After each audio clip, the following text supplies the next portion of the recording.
no child should go to bed hungry. I feel very, very sorry for the president as a human being.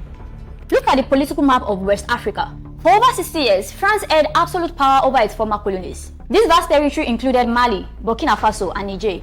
These nations used a currency controlled by Paris, hosted French military bases, and supplied cheap raw materials to Europe. Right next to them sat Nigeria, a massive English-speaking nation with its own separate economy and military. So Nigeria has matured enough to decide on who Nigeria is going to choose as friend. But right now, this very week, France is quietly changing its entire foreign policy. The French government is moving its operations directly into Nigeria.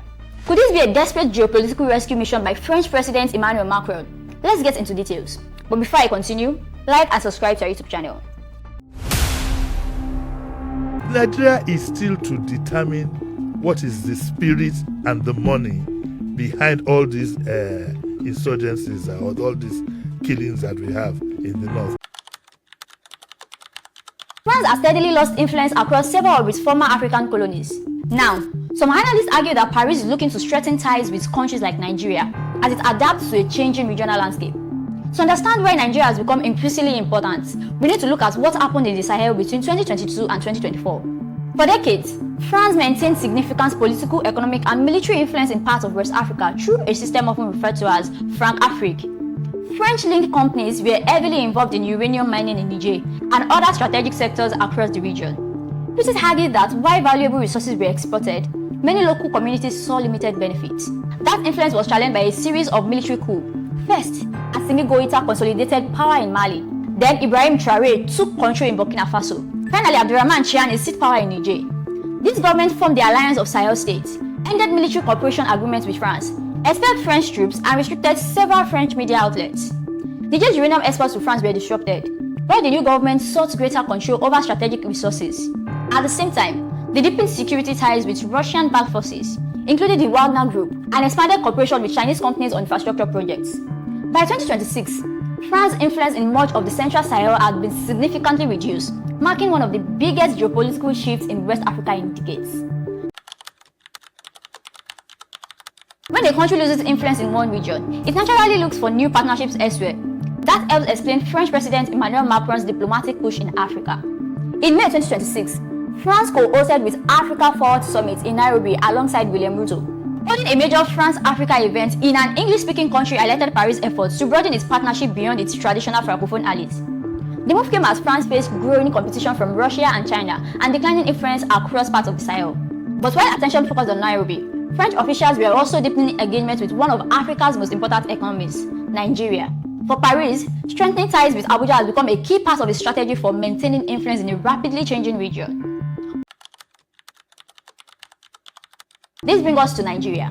During an official visit to Paris, Nigeria President Bola Tinubu met with French President Emmanuel Macron. The two governments announced plans to deepen cooperation, including a proposed €300 million investment package focused on sectors such as infrastructure, healthcare, transportation, and agriculture. The visit also saw major Nigerian financial institutions expand their presence in France. Tony Elimelu, chairman of UBA, signed a cooperation agreement with French economic officials, while Zenith Bank moved forward with operations in Paris. Many Nigerian media outlets presented this development as a diplomatic and economic win for Nigeria, but critics argue that France also stands to gain significantly. Facing economic and political pressures at home, Paris has strong incentives to strengthen its ties with Africa's largest economy and secure a larger role in one of the continent's most important markets. Whether these arguments ultimately benefit Nigeria, France, or both countries will depend on how they are implemented in the years ahead. The next development is what some observers see as a more significant signal. While public attention focused on banking agreements and investment announcements, France also made important changes within its diplomatic corps. A senior diplomat who had served in Nigeria was brought back to Paris and given a role in shaping France's broader Africa strategy. Supporters would describe this as a normal diplomatic appointment. Critics see it differently.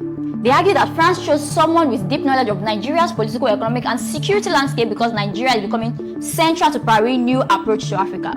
The key point is not that France is secretly retaking control of the continent. Rather, after losing influence across parts of the Sahel, Paris appears to be placing greater emphasis on partnerships with major regional powers such as Nigeria. Whether that makes Nigeria a strategic partner or a platform for French influence is a question that remains open to debate.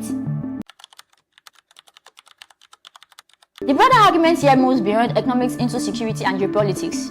After the split between Mali, Burkina Faso and Niger and their formation of the Alliance of Sahel states, the region also experienced a rupture with ECOWAS, deepening political divisions in West Africa. Leaders in parts of the Sahel have accused Nigeria's government, led by President Bola Tinubu, of aligning too closely with Western interests, while tension between the blocs have continued to grow. From a strategic perspective, analysts argue that Nigeria's size and location make it central to any regional security balance. Its position bordering Niger gives its influence over one of the most sensitive areas in the Sahel crisis. However, claims that France is using Nigeria as a proxy for military control or that Nigerian forces will be directed to fight on behalf of French interests go beyond verified evidence and remain speculative. What is clear is that ECOWAS, France, and other external partners are all navigating a complex and increasingly fragmented security environment in West Africa, where alliances, rivalries, and perceptions of influence are rapidly shifting. In conclusion, France did not abandon West Africa, but there is no evidence that it is using Nigeria as a base to rebuild an empire. What is happening instead is a shift in strategy as France adapts to losing influence in parts of the Sahel and facing growing competition from other global powers.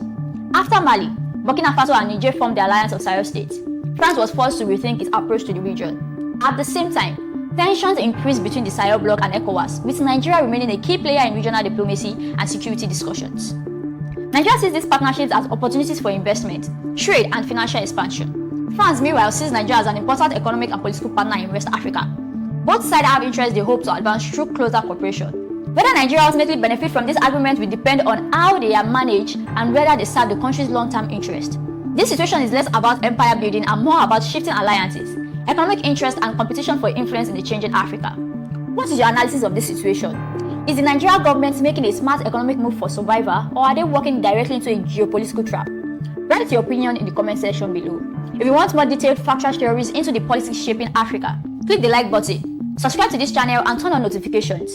Share this video so more people understand the actual data behind these diplomatic deals.